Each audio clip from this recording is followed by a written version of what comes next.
Previously on The Business.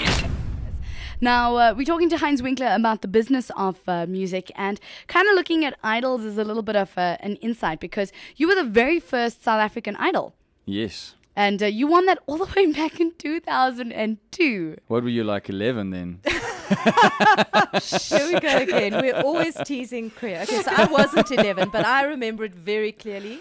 And I can't remember. It was It's crazy. I think it actually was 11. 2002. Yeah. It's 11 years ago, so you can make a quick math sum there. So Heinz, Okay. you're actually a seasoned pro at this now. I mean, you're a veteran of the music industry by South Yeah, I African just tell people to standards. call me Oomijn. So Oomijn. it's like So coming from you, what would you say, and I asked the same question to Justin, but considering that you Heinz, what is the industry in terms of music like in South Africa at the moment? Wow, it's. I'm going to try to give it a sort of upbeat angle, but it's in terms of what it used to be and what it is now, and if you compare it to just on earnings, it's pretty dismal all around, and that's because over the last 2 years specifically, just the retail side of music in South Africa across the board dropped 45% and then another 45%.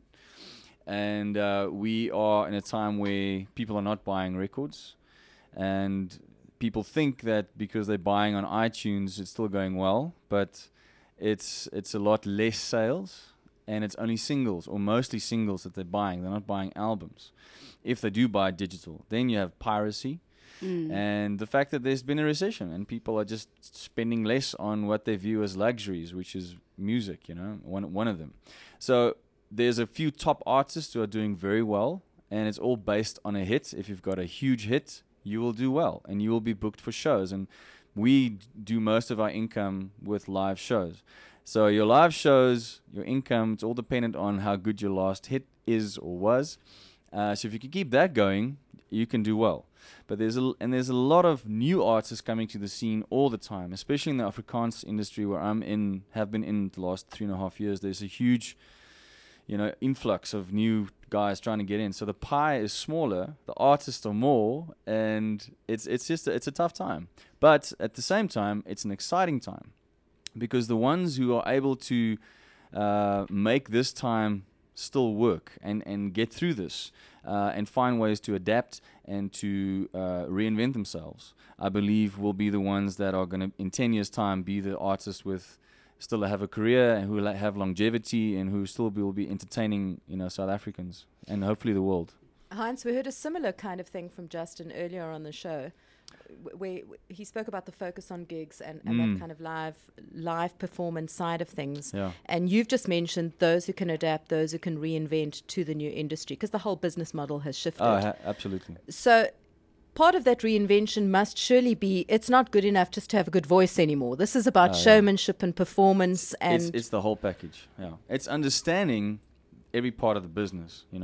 The artists who it's almost like you can't just focus on one thing unless you have an amazing team around you that covers all the other bases. Yes, then maybe. who pays for that, though? Exactly. You've got to fund that. So You if run you it like a can't- business. If you can't pay a manager and an agent and a publicist, then you have to find a way to do it yourself. So the guys who are making it work are the guys who are business minded. And you're talking about just having a good voice. There are people out there making it that doesn't even have a good voice, but they have the song. Yeah.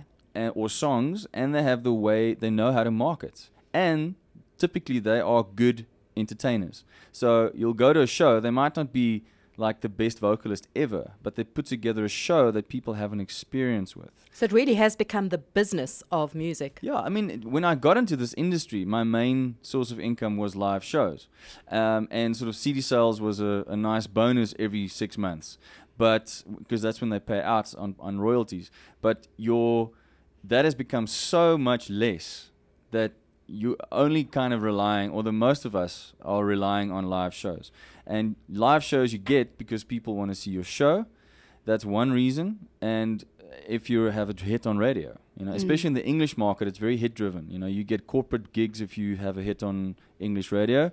Afrikaans market, it's also radio, but it has a lot to do with how good your shows do and how much people go to your shows. I mean, someone like kind of an out there example, Nathaniel, doesn't get played on radio because he doesn't make radio-friendly music, and he's totally okay with it. But people love his shows because he tells a great story. It's a laugh, a minute, whatever, you know. Same with Emo Adams. He doesn't get that much radio play, but his shows are amazing, you know. So obviously the ideal is to have a combination of the two, and that's where, I mean, for me personally, that's where I'm aiming at, is to get my shows better and better and better and keep having radio singles. That's the ideal. So was it a business decision that influenced that move towards Yeah. Afrikaans music? It was partly, and you know, but the interesting thing is, coming back to Idols, when I got out of Idols, started gigging, started selling my music, I was doing the English thing, which was what I wanted to do and which made sense coming out of Idols.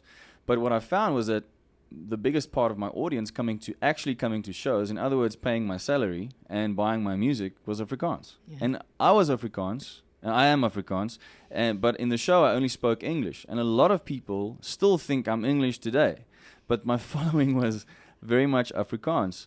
So, and I mean, at that stage, 11 years ago, listening to what was popular in Afrikaans, I just couldn't see myself doing that. It wasn't my style.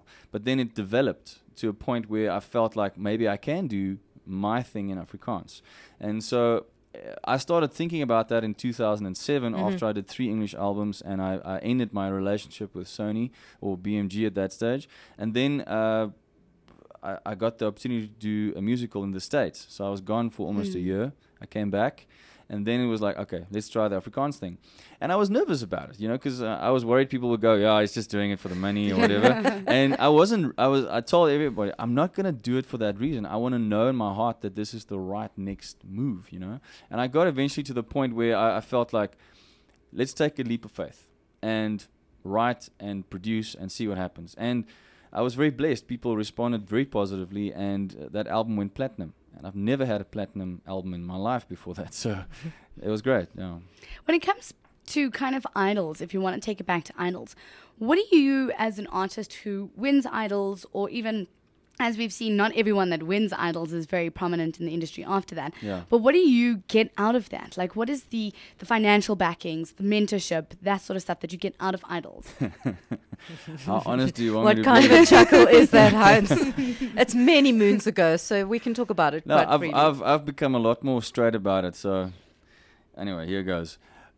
Nothing, apart from, okay, in my year, getting signed out of the show in a record deal, I still got an advance. I don't think they even do that anymore. But yes, I got an advance, so I did get that cash. But the thing is, what people need to realize is that Idols is not some kind of entity with offices that build your career after the show. Okay, the broadcaster, everyone involved, are mainly focused on doing a good TV show that makes a lot of money. They want their audience for ratings them. to sell their advertising Yeah. in the ad They're breaks. not Yeah. that interested in whoever wins. If you win and you work your dinges off after that and you do well, then they're happy because they can advertise that to get more people to write in for the next one. But their focus is not the winner. Their focus is a good TV show that makes money. Okay, so I realized that only later on. So you go into this wild world and you Yeah. have no backing.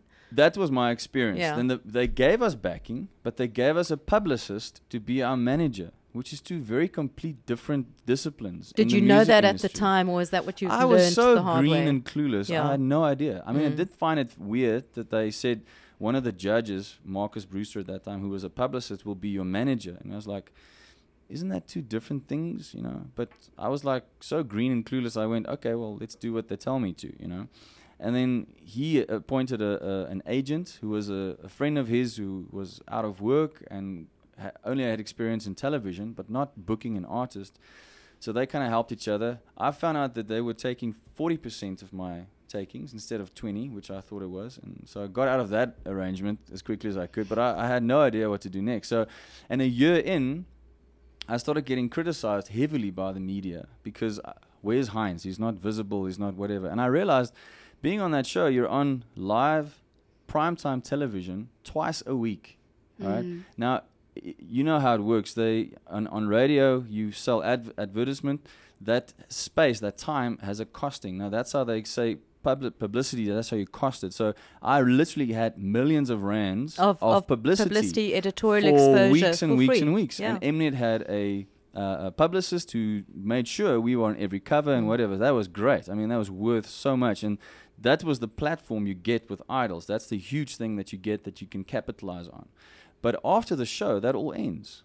And it's up to you to do that. Is there not room perhaps to, I mean, you've identified that big gap with that kind of platform. Has anybody tried to put that kind of machine in place? Yes. And that idols kind of yes. franchise and type machine. they have either failed Yeah. or the artists that win idols don't want to go with them.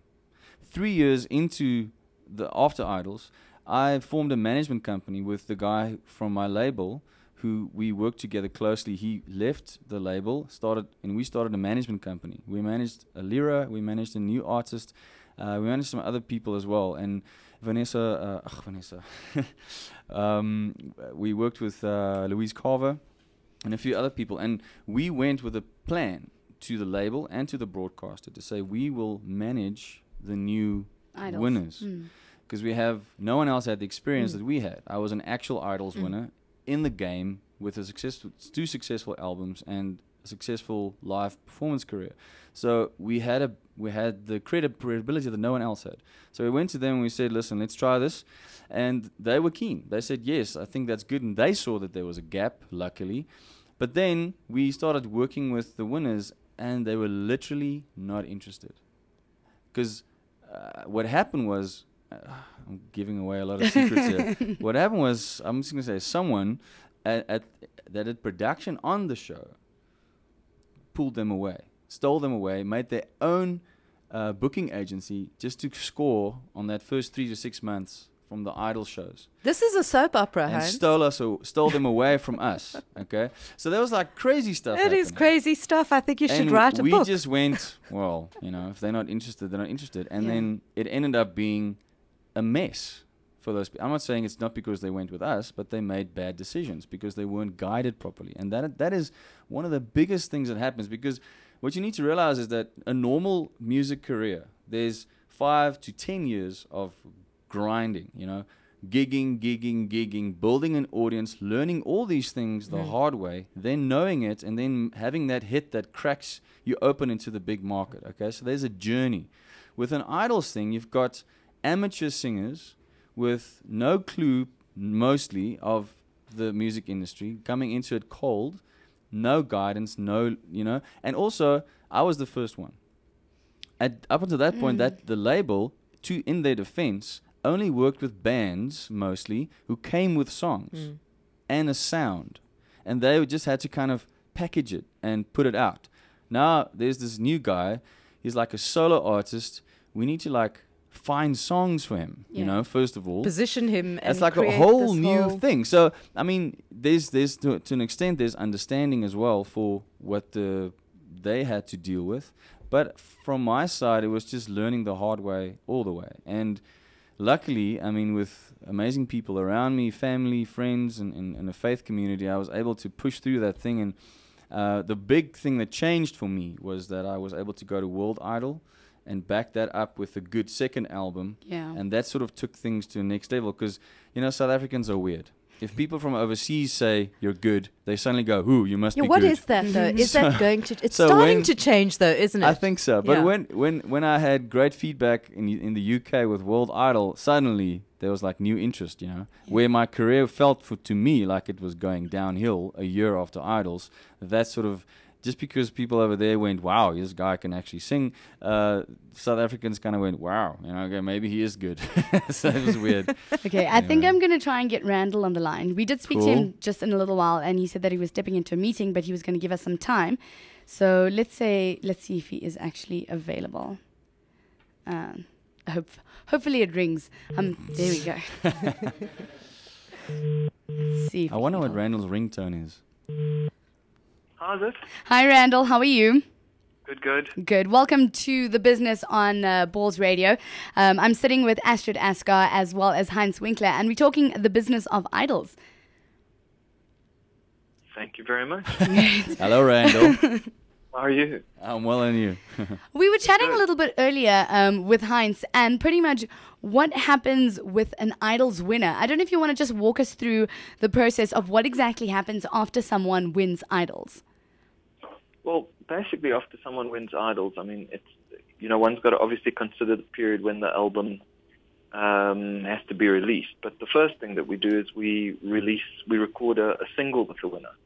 So a single is recorded for release, as soon as they win. Mm-hmm. It becomes available immediately on them winning the show. So that is done. And then obviously one then begins the process of working with them towards preparing an album. There's very little work obviously that one can do beforehand because you don't know the winner's going to be. But as soon as that process is done, then we have a window that we try and keep as much time available for them to go into studio in order to record an album.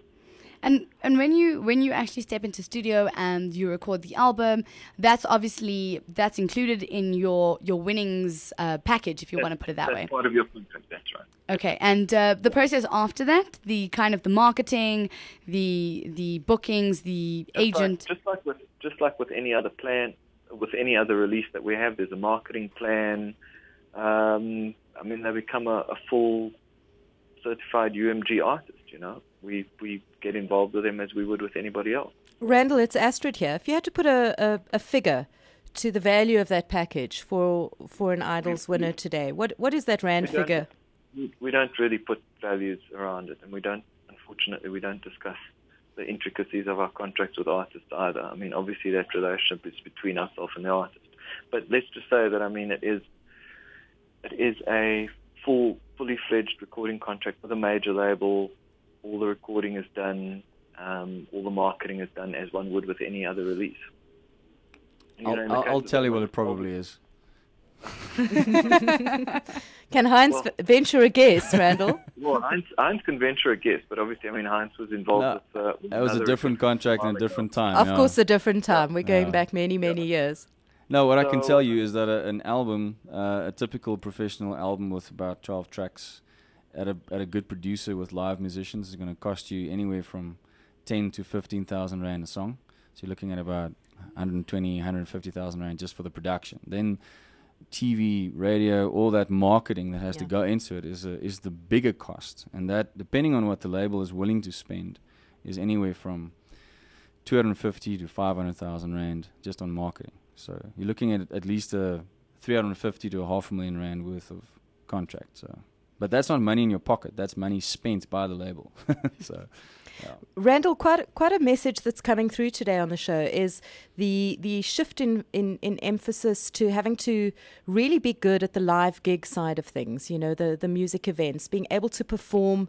The whole music industry is shifting. That landscape has changed. Business models have changed.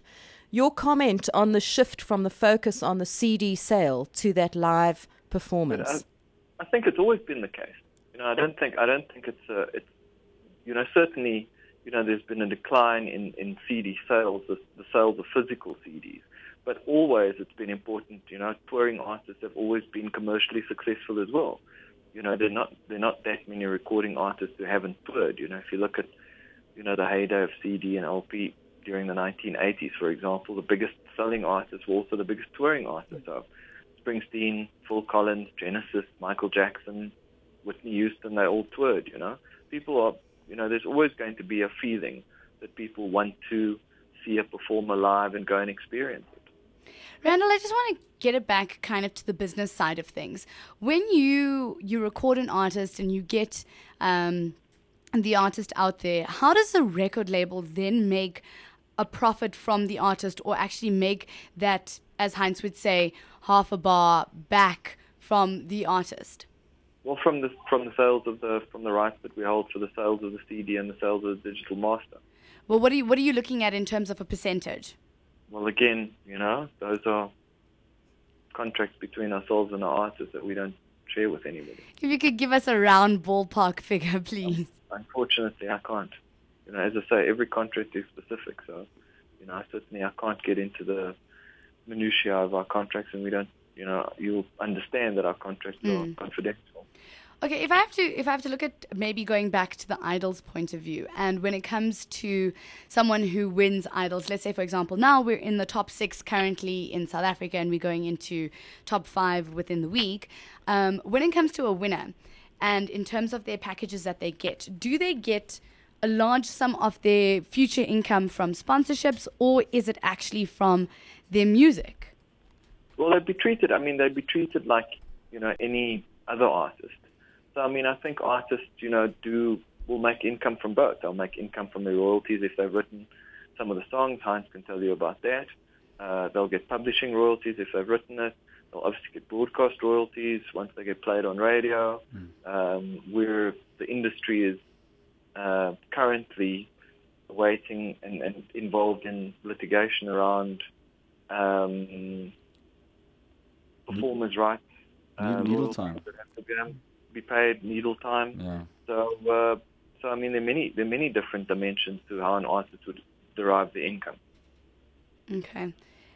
Quickly, just a curious question. From your point of view, what do you think of the music industry in South Africa at the moment in terms of digital sales versus physical sales, and actually just, the standing of music in South Africa at the moment? Well, I think music is still an extremely important commodity in South Africa. Obviously there's a lot of pressure there's been around the world on the physical sales market, but we certainly believe that there's quite a ways to go before you're going to see the type of declines that you've seen in other markets around the world. And also we've been very, very impressed by the growth of digital sales since the introduction of services such as iTunes in South Africa.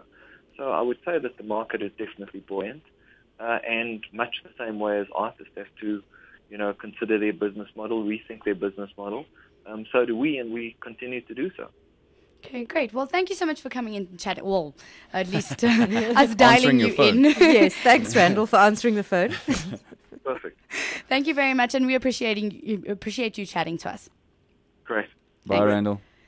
Oh, he diddled around every single question there. I'm a little bleak. I can answer that one for you. But obviously, like he says, that every contract is slightly different, but a ballpark on understanding how you make money from CDs, okay?